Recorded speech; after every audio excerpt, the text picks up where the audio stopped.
Voilà, Territoire d'info avec Olivier Faure, notre invité politique ce matin, premier secrétaire du Parti Socialiste. Merci d'être avec nous pour Merci à vous. interviewer à mes côtés Marcelo Westphal du Figaro. Bonjour. Et Stéphane Vernet de Ouest France. Vous dirigez le bureau parisien du premier quotidien français. Stéphane Vernet, merci d'être avec nous. Olivier Faure, on passe à l'actualité tout de suite. C'est le Conseil de défense écologique prévu ce matin à l'Élysée. C'est le deuxième. De nombreux ministres seront présents. La promesse, c'était de s'assurer de la prise en compte dans l'action de la politique du gouvernement de cette transition écologique. Vous prenez cette affaire très au sérieux, vous vous intéressez à l'issue de ce qui se passera, ce Conseil de défense écologique et son suivi. Bien sûr, et comme vous le dites, c'est une question sérieuse. Malheureusement, pour l'instant, il y a eu un premier conseil qui avait vocation... C'est le deuxième, oui. C'est le deuxième. Le premier a eu lieu 3 jours avant les élections européennes. Et il était principalement là pour dire que le gouvernement n'était pas inactif en matière d'environnement. La réalité a été très décevante malgré tout, puisqu'on a en gros renvoyé vers des commissions théodules l'ensemble des décisions qui devaient être prises. Mais évidemment, je serai attentif ce matin à ce qui se dira, et je suis prêt à faire crédit au gouvernement pour tout ce qui ira dans le bon sens, parce que ce combat-là est un combat qui doit nous mobiliser toutes et tous, mais je fais une observation malgré tout. On est dans un moment où le gouvernement va afficher une ambition écologique et dans le même moment, en même temps, dirait le président, il va cautionner un accord de libre-échange avec le Canada, le CETA, que nous aurons à voter le 17 juillet prochain. Et il vient de nous dire qu'il était partisan de l'accord avec Bolsonaro, avec les pays du Mercosur. Et là aussi, on est dans une contradiction forte. Parce qu'on a d'un côté une ambition affichée, de l'autre une réalité qui est celle d'échanges qui vont augmenter le bilan carbone et qui vont permettre d'importer des produits qui sont des produits souvent qui sont produits avec tout ce qu'il ne faudrait pas, pesticides, antibiotiques, etc. Et donc on a aujourd'hui une contradiction dans les termes mêmes entre l'ambition affichée et la politique conduite par Monsieur Macron. Marcelo Westphal. Le gouvernement assure que si les règles environnementales ne sont pas respectées, la France ne ratifiera pas l'accord avec le Mercosur. Vous ne le croyez pas donc? Mais j'observe que c'est le président de la République qui a lui-même dit que tout ça était très bien, qu'il suffisait que M. Bolsonaro annonce qu'il se plierait aux accords de la COP21 pour que tout avance. Sauf que les accords de la COP21, vous le savez très bien, ne sont pas obligatoires, ils ne sont pas engageants, ils ne sont pas sanctionnés. Et donc, vous pouvez très bien avoir un Bolsonaro qui vous dit OK pour l'accord de Paris, mais en même temps qui continue comme avant. Et est en péril aujourd'hui, notamment la forêt amazonienne, qui est le poumon de la planète, qui n'est pas simplement le poumon des Brésiliens, qui est le poumon de la planète entière. Et donc, aujourd'hui, la déforestation conduit à ce que nous ayons un peu plus de carbone et un peu plus de difficulté à enrayer le grand défi qui est devant nous, qui est le défi climatique. Demain, au Conseil des ministres, sera présenté un projet de loi sur l'économie circulaire. L'idée, c'est moins de gaspillage, moins de décharges sauvages, plus de recyclage. Est-ce que cette écologie, qu'on va dire, du quotidien, c'est ça l'avenir? Ça en fait partie. Incontestablement, il faut effectivement que, y compris chacun d'entre nous, se discipline, et dans ce texte, que l'on discipline les producteurs, qu'on leur explique que ce qu'ils font aujourd'hui, avec leurs emballages, etc., n'est pas neutre, et que ça a un coût pour l'ensemble de la société française, et pour la planète, évidemment. Et donc, ce texte-là va plutôt dans le bon sens. Et je ne serai pas à chaque fois à vous dire que tout ce que fait le gouvernement est forcément mauvais, même s'il y a une discussion très technique qui aura lieu au Parlement, parce que, y compris avec le retour des consignes, il y a un problème, parce que ce sont aujourd'hui sur les emballages qui vont être consignés que se finance le tri des déchets, et donc c'est un problème pour les collectivités et pour les recycleurs. Mais bon, je ne veux pas entrer dans les détails techniques, ce n'est pas forcément l'heure pour en parler, et on en reparlera certainement dans les prochaines semaines. Mais on a compris que vous n'allez pas nous dire que tout ce que fait le gouvernement est mal, mais vous n'avez pas l'air franchement très convaincu. Est-ce que vous pensez que vous parlez de contradiction, d'affichage, est-ce que vous faites partie des gens qui pensaient que l'action du gouvernement en matière d'écologie est d'abord de la communication, y a une espèce de volonté d'afficher un effort vert dans la perspective des municipales, par exemple. Est-ce que vous pensez qu'il y a un calcul, une arrière-pensée? Et est-ce que ça pourrait marcher avec les électeurs? Et si oui, lesquels? Moi, je crois que plus personne n'est dupe. Et que Donc clairement, c'est de la com pour vous? Il n'y a pas que de la communication, mais en fait, on est dans une opération de greenwashing, comme on dit. En fait, on repeint en vert une politique qui ne l'est pas tellement. Et on le voit bien depuis le début de cette législature. En réalité, le président nous a proclamé la planète Great Again, et c'est Nicolas Hulot qui est venu nous dire, il y a quelques mois à peine, qu'en réalité, ce gouvernement avait comme premier souci, non pas l'environnement, mais en fait l'industrialisation, et que c'était un gouvernement qui restait productiviste fondamentalement, et que c'était un gouvernement libéral qui entrait en contradiction permanente avec les efforts qu'il y a à fournir aujourd'hui sur la question climatique, sur la question de la biodiversité. Donc voilà la réalité. Maintenant, ça ne veut pas dire qu'ils ne font absolument rien, et à chaque fois qu'ils vont dans le bon sens, moi je soutiens. Mais je vois bien qu'effectivement, on est surtout sur une opération de communication, parce que nous avons, on nous le dit suffisamment souvent, entre 10 et 15 ans pour enrayer en fait une défaite pour l'humanité qui sera irréversible. Nous sommes face à cette fameuse 6e extinction. Et donc, ça suppose d'y mettre les moyens, y compris d'avancer vers plus de sobriété, d'avancer vers un autre modèle économique, vers d'autres façons de penser l'économie. Or, Emmanuel Macron est finalement le dernier dinosaure de la pensée libérale. C'est lui qui continue, semaine, mois après mois, à être un libre-échangiste classique, tristement classique, et donc qui ne peut pas relever le défi qui est aujourd'hui le défi Paris écologique. est une des villes leaders en matière d'écologie. La COP s'est passée ici. La France a une image de pays assez avancé dans ce domaine-là. Ça, vous ne pouvez pas le contester? Oui, enfin, vous noterez que la COP 21, ce n'est pas Emmanuel Macron, c'était le gouvernement précédent. Et c'était un accord effectivement historique parce qu'il marquait une prise de conscience. Mais ça ne suffit pas. Vous voyez bien que même en France, sous le gouvernement d'Emmanuel Macron, on ne respecte pas, on ne tient pas les engagements de la COP 21. Et donc, ça ne suffit pas de proclamer.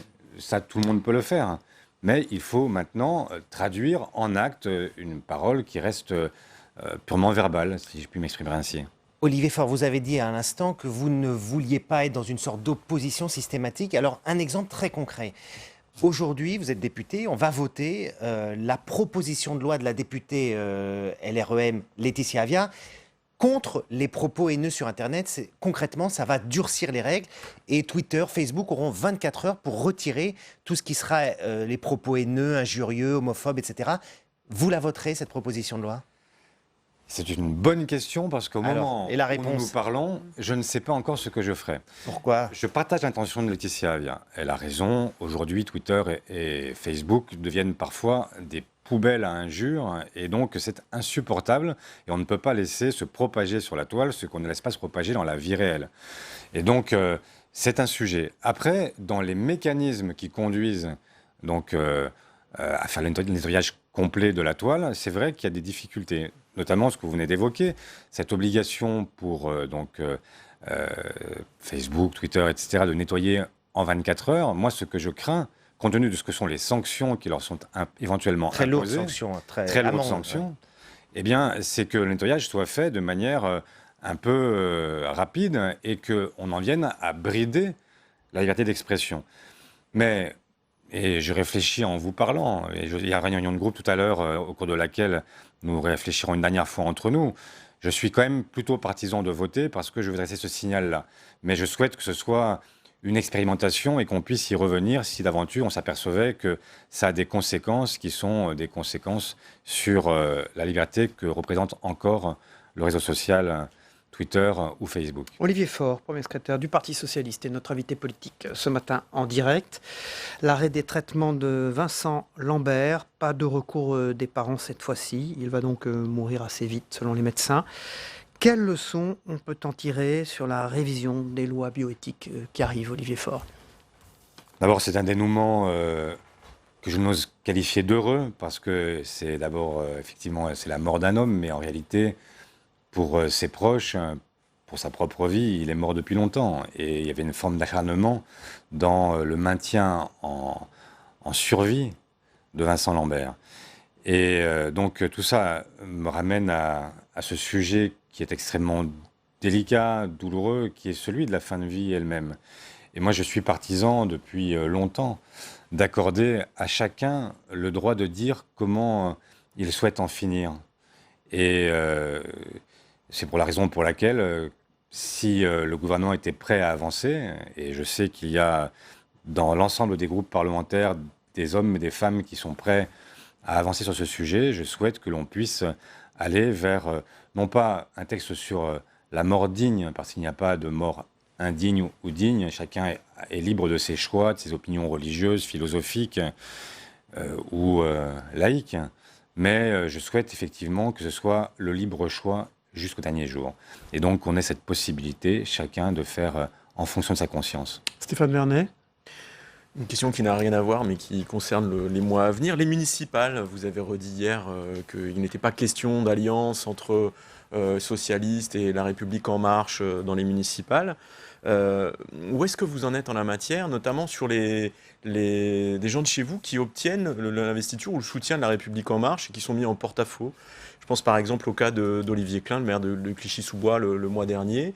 Comment est-ce que vous allez gérer tout ça et quel est votre cap, votre ligne en la matière?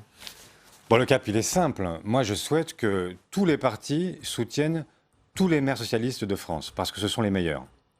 Donc voilà. Mais la réalité... En l'occurrence, alors, donc, quand La République En Marche soutient un de vos maires, il n'y a pas de souci alors? Mais il n'y a pas forcément de souci, effectivement. Quand La République En Marche avoue son incapacité à trouver des gens qui soient meilleurs que les socialistes qui sont en place, je m'en félicite. Alors la nuance, elle est où, quand vous dites pas d'alliance? La nuance, elle est simplement dans le fait que je souhaite qu'il n'y ait pas d'accord avec La République En Marche. Si le soutien est un soutien sans condition, si les maires qui sont soutenus continuent à être dans l'opposition à la politique menée par Emmanuel Macron, où est le sujet? Le sujet, il est avec ceux qui, effectivement, sont prêts à soutenir la politique actuelle. Localement, ça peut poser question à un certain de vos militants, par exemple. Mais moi, ce que je leur dis... Non, mais moi, je ne veux pas laisser La République En Marche choisir les maires qu'elle prend pas, etc. Et moi, les exclure du simple fait qu'ils ont été soutenus par d'autres. Tant mieux s'ils sont soutenus par d'autres. Maintenant, la question qui est posée à ces gens qui reçoivent un soutien de La République En Marche, c'est de savoir où eux se situent. S'ils considèrent que la politique conduite aujourd'hui par Emmanuel Macron est une bonne politique, on vient de le dire en matière environnementale, est-ce que c'est suffisant? Est-ce qu'ils considèrent que ce qui se fait dans l'acte 2 sur la politique sociale, est-ce que vous considérez que sur l'assurance chômage, c'est bien de prélever 3,5 milliards sur les chômeurs et sur les précaires? Si vous considérez que c'est bien, allez à La République En Marche. Si vous considérez que la clé pour sur les appels, il faut continuer à dépecer les locataires, ok, partez à La République En Marche. La clé pour rester chez vous, donc c'est je prends le soutien, mais je déclare publiquement que la politique menée par le gouvernement est mauvaise, c'est ça? Bien sûr, mais ce sont des élections municipales. Vous avez des maires qui font leur boulot de manière excellente. Il y a parfois des marcheurs qui ne savent pas comment marcher dans ces communes, qui ne trouvent pas de candidats, qui n'ont pas de capacité, parce qu'ils n'ont pas d'ancrage local, à venir concurrencer ces maires-là. Et ils disent, au fond, ce qu'ils font sur le plan local, ça me va. Et donc, je suis prêt à les soutenir. Tant mieux. Et je ne vais pas les blâmer de venir soutenir les meilleurs. Olivier Faure, comment vous réagissez quand vous voyez Yannick Jadot, l'écologiste, dire « Moi, je suis prêt à travailler, notre formation, avec des maires d'hiver droite. Si, par exemple, ils font du bio dans leur cantine, il n'y a aucune raison. » C'est une approche complètement différente. Ah oui, c'est une approche différente. Moi, je considère que la cantine bio, c'est très bien. Et ça doit être un critère de choix. Mais si le maire qui fait du bio dans sa cantine est aussi celui qui délaisse les quartiers pour s'occuper uniquement du centre-ville, alors effectivement, je ne peux pas adhérer à cette politique-là. Et ce qui distingue fondamentalement les politiques de gauche et les politiques de droite, c'est qu'il y a une attention portée à l'ensemble d'une commune que ne portent pas forcément les maires de droite. Et donc, effectivement, là, il y a un désaccord profond. Moi, je ne souhaite pas d'accord avec la droite. Vous avez vu que Delphine Batho, qui était dans vos rangs il n'y a pas longtemps, qui a été d'ailleurs ministre socialiste avant de changer, s'est affichée hier avec Yannick Jadot, et ils vont travailler ensemble pour les municipales, puis pour la présidentielle. Est-ce que la dynamique à gauche, elle n'est pas à Europe Écologie Les Verts? Il y a une dynamique, oui, bien sûr. Et toute la question, c'est de savoir comment est-ce qu'on rassemble la gauche et les écologistes. Parce qu'il y a une dynamique, vous avez raison de le souligner, mais enfin quand même, on est... j'entends Yannick Jadot qui est un peu la grenouille dans l'histoire. C'est-à-dire Vous connaissez la fable de La Fontaine, la grenouille et le bœuf. Et à la fin, la grenouille, elle éclate. Pourquoi ? Parce qu'elle a voulu se faire plus grosse que le bœuf. 13,5, ça n'est pas 51%. Est-ce que c'est assez simple à comprendre quand on fait 13,5 dans un scrutin européen qui est le scrutin le plus favorable pour les écologistes? Ça ne fait pas 51% pour gagner une élection présidentielle. Je l'appelle au rassemblement. Je l'appelle tout simplement à comprendre que s'il veut véritablement conduire les politiques qu'il entend conduire sur le plan environnemental, il ne peut pas le faire avec des libéraux. S'il le fait avec des libéraux, il sera lui-même dans la contradiction dans laquelle est aujourd'hui Emmanuel Macron. Et donc s'il considère que ce qu'il dit n'est pas simplement une forme de gestion d'un stock électoral, mais que c'est bien la conquête du pouvoir qui est l'objectif, alors la conquête du pouvoir, pour l'exercer, pour être utile aux Françaises et aux Français, ça suppose de trouver une majorité. Et ce n'est pas en divisant qu'on trouve des majorités. Merci Olivier Faure. Vous êtes toujours heureux comme premier secrétaire du Parti Socialiste? Mais oui, toujours comme job. Oui, oui. Pourquoi ne serais-je pas heureux? Voilà une formation qui est centenaire, qui a connu une crise effectivement il y a 2 ans, mais qui se relève progressivement et qui va faire la preuve de son utilité, notamment aux prochaines municipales, avec des maires nombreux qui, vous verrez, vont... C'est pas du guessing, comme on dit ça? Du guessing, je ne sais pas. Moi, j'essaie de parler encore français, mais je sais qu'en tout cas, c'est pas une méthode couée. Vous avez fait beaucoup d'allusions en anglais pendant cette matinée. Ah bon? Mince. Alors, voilà. Merci Olivier Faure. À bientôt. Je suis coupable. Au revoir, merci. Au revoir, merci beaucoup.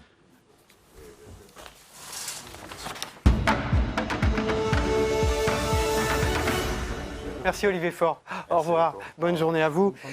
Font leurs entrées Denis Jeanbart, éditorialiste à Challenge et à Nice Bonjour Matin. Cyril, bonjour Yves, bonjour à tous. Et Yves Tréhard, directeur adjoint de la rédaction du Figaro. Bonjour à tous. Messieurs, pour cette dernière émission de la saison avec vous, nous allons débriefer l'actualité. Nous allons commencer par ce conseil écologique, de défense écologique qui a lieu à l'Élysée ce matin. C'est un problème important, mondial. On a vu que Donald Trump avait déclaré qu'il continuait de ne pas croire en l'accord de Paris, vous avez vu cette semaine. Est-ce que ce conseil écologique, on commence par vous Yves Tréhard, a une utilité? Vous avez vu, pour Olivier Faure, c'est de la communication. Ah oui, c'est de la communication, c'est plus un symbole. Derrière la communication, d'abord la communication, est-ce qu'elle ne fait pas partie de l'alerte néceraire qu'il faut faire? C'est vrai qu'il y a un Conseil national de défense aussi qui se tient assez régulièrement. Bon, mais on y fait hors période de tension. Je pense que c'est plus sérieux le Conseil national de défense que le Conseil écologique. Non, mais c'est plus enraciné dans nos traditions. Et puis, mais hors période de tension, on n'en parle jamais. Pour ce qui est du Conseil national de l'écologie, ça a lieu toutes les semaines. Bon, là, c'est un symbole qui a été sorti à l'issue du grand débat. On va voir ce que ça donne. Pour faire de l'écologie, on n'a pas besoin de ça, sincèrement. Je pense que la conversion, elle est importante. Elle ne tient pas dans des décisions stratégiques.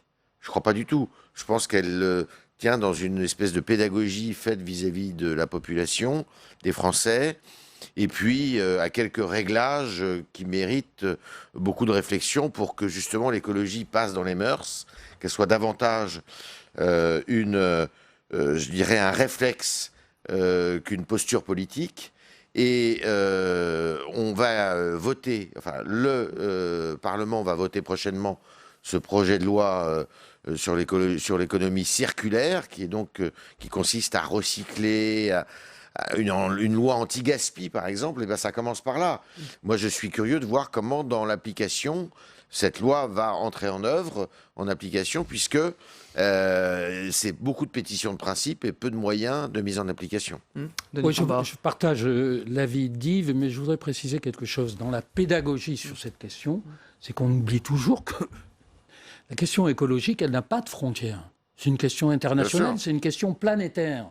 Alors naturellement, il faut donner une impulsion. Mais ce que moi, je pense qu'il faut faire aussi, c'est entraîner l'Europe dans cette politique-là. Le nuage de Tchernobyl, on se souvient, il ne s'est pas arrêté, contrairement à ce qu'a dit Jean Pasqua, à nos frontières. La pollution de l'air, elle ne s'arrête pas à nos frontières.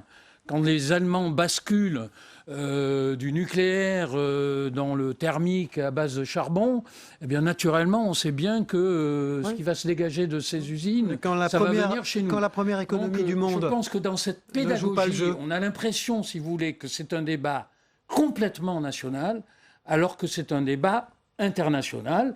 Je dois dire que l'accord de Paris était quand même un événement important et que Trump le casse est en effet une vraie difficulté. Il ne faut pas croire que la France seule réglera la question écologique sur la planète. La première économie du monde ne jouera pas le jeu. Donc Donald Trump a décidé de ne pas jouer le jeu. D'accord avec ça, mais peut être là encore 4 ans de plus. Mais il faut commencer, naturellement. Yves a raison, il faut commencer. C'est des gestes quotidiens, c'est un apprentissage et une pédagogie. Vous avez une écologie de proximité. Regardez l'histoire, le phénomène des algues vertes en Bretagne.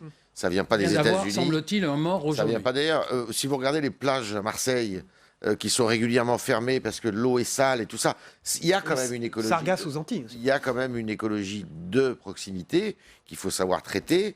Et ça, c'est, je dirais, une espèce de mode de vie qu'il faut intégrer, un nouveau mode de vie qu'il faut intégrer. On voit bien le bazar qu'il y a aujourd'hui dans Paris et que Madame Hidalgo a créé dans Paris. C'est aussi pour un air qui est plus pur et que la voiture ait moins de place.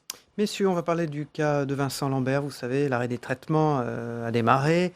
Pas de recours des parents cette fois-ci. Il va donc mourir dans les heures qui viennent. Est-ce que l'avancement d'une société, Yves Tréhard, ne se mesure pas aussi à l'aune de la gestion de la fin de vie, de ce qu'on va décider là dans ces lois bioéthiques qui arrivent là au Parlement? D'abord, il faut arrêter de considérer que le mot modernité corresponde à quelque chose. Il n'y a pas de modernité dans la façon dont on conçoit la fin de vie. La deuxième chose, c'est qu'aucune loi ne pourrait régler le problème de Vincent Lambert, sauf à dire, bon ben voilà, priorité à la vie de la mère, ou priorité à la vie de l'épouse, ou priorité au médecin. Est-ce qu'on va arriver à ça? Ou à la sienne, s'il y avait eu... Non, mais s'il avait eu... ça, c'est prévu par la loi actuelle. Oui. Les directives anticipées, s'il avait émis une volonté particulière écrite, parce qu'il semblerait qu'il l'ait donnée, cette volonté, mais qu'il ne l'avait pas écrite. S'il l'avait écrite, on n'en serait pas là aujourd'hui. Vous savez ce que disait le médecin aussi, Denis Jeanbert, c'est qu'au fond, la réaction peut être très différente quand on est soi-même confronté à évidemment. Et qu'on a écrit quelque chose qui n'est pas forcément ce qu'on souhaite voir appliquer. Évidemment. Vous le savez. Évidemment, moi je vous partage tout à fait le point de vue. C'est des questions tellement intimes. Et oui. Moi je disais tout à l'heure à Yves, sur bien des sujets, je réclame maintenant, peut-être avec l'expérience, le droit à l'incertitude. C'est-à-dire on n'est pas obligé d'avoir un point de vue tranché sur une question aussi fondamentale qui relève de l'intime. Et oui. Et là, sincèrement, bon, on veut toujours tout régler par la loi. La loi ne règle pas tout. Le diable se cache dans les détails. Révision des lois bioéthiques. Je ne suis pas un grand expert, mais je crois que la loi Claes-Leonetti est plutôt pas mal. Elle a été en plus corrigée pour justement que l'accompagnement se fasse mieux.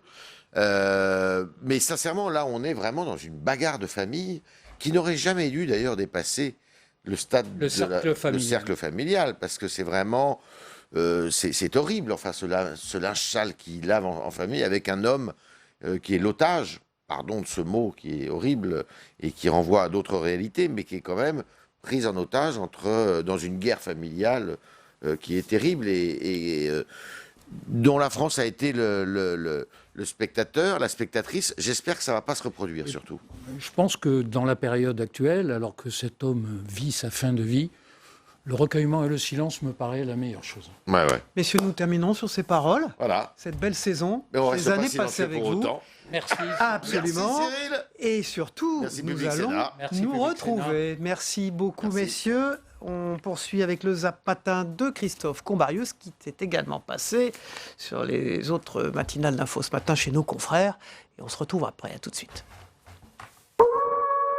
Professionnel, avec Coyote Business, géolocalisez vos véhicules et pilotez votre flotte en temps réel. Coyote Business vous présente la météo des territoires.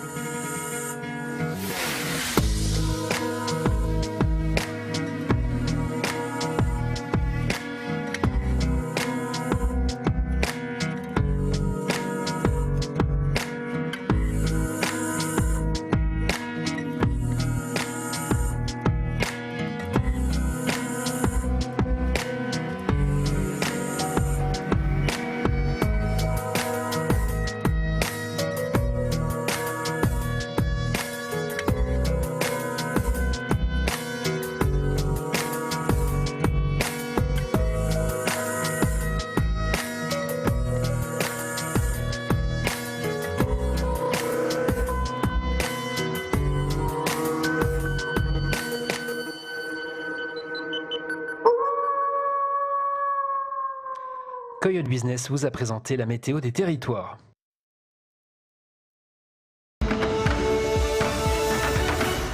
Gérard Collomb et David Kimmelfeld, autrefois alliés, sont désormais rivaux. Tous deux briguent la métropole de Lyon et cherchent l'oreille du président. L'ancien ministre de l'Intérieur lui fait même passer ce petit papier. D'abord, il n'y a pas un fauteuil pour deux. Je rappelle que Gérard Collomb est maire de Lyon. Je suis président de la métropole, donc il y a 2 fauteuils avec un maire de Lyon qui est sortant et un président de la métropole que je suis qui est sortant. Et moi, je souhaite de nouveau être candidat à la présidence de la métropole. En fait, on se demande si c'est le président de la République, si c'est vraiment le président de tous les Français ou s'il est le patron d'En Marche. On a l'impression que les soucis de la République En Marche, les investitures, etc., ça le mobilise beaucoup plus que quasiment les affaires de l'État. Le président de la République, je le connais un peu, est un bon connaisseur de la carte électorale pour ne pas donner à un moment donné son avis. Certes, il y a des commissions. Moi, j'étais dans la commission qui s'occupait des législatives. Donc je sais qu'in fine, les arbitrages sont toujours faits au plus haut niveau. Gérard Collomb, je le dis, a été et pour cette ville le grand transformateur, et il a un rôle essentiel à jouer dans l'avenir de la ville et de la métropole. David Kimmelfeld aujourd'hui est sur la présidence de la métropole et il a un rôle très important à jouer. Et moi je veux qu'ils agissent ensemble. Donc ils auront à s'exprimer. Faire de la politique, c'est pas placer 10 000 gus à travers la France en disant c'est ça, je suis le nouveau conquérant de la France. Faire de la politique, c'est expliquer pourquoi ils y vont, quel est le projet partagé, pourquoi est-ce que c'est réparti à travers les territoires. Donc non, ça c'est pas de la politique, c'est de la tactique, c'est juste un tacticien. Je ne donne de leçons à personne. Je pense que le rôle d'un président de la République n'est pas toujours d'être un chef de cuisine qui établit la carte. S'ils ne trouvent pas d'accord, s'il y a malheureusement une impossibilité de rapprocher les points de vue, ce sera un danger capital pour la métropole de Lyon et probablement la théorie du troisième homme sera à mettre sur la table. Je ne souhaite absolument pas être tête de liste nulle part. Je l'ai dit à plusieurs reprises, mais on me prête toujours des ambitions. J'ai vu que j'étais prête à tête de liste à Lille, à Marseille, première adjointe à Lyon, j'ai lu récemment, à Paris, dans plusieurs arrondissements. Donc non, je dément plusieurs fois, je le redément à votre antenne. J'en ai marre que l'écologie ait à se situer par rapport au paysage politique du XXe siècle. C'est au paysage politique du XXe siècle qui n'a pas lutté contre le dérèglement climatique, gauche ou droite, qui n'a pas lutté contre les pesticides, qui n'a pas lutté contre la pollution de l'air, qui pourrit la vie de nos enfants. Pour l'économie de marché. C'est à eux de se positionner par rapport à l'écologie. Voilà, demain, c'est Guillaume Pelletier, le vice-président des Républicains, qui sera notre invité politique dans Territoire d'Info. D'ici là, passez une bonne journée, merci de votre fidélité et à demain. Au revoir.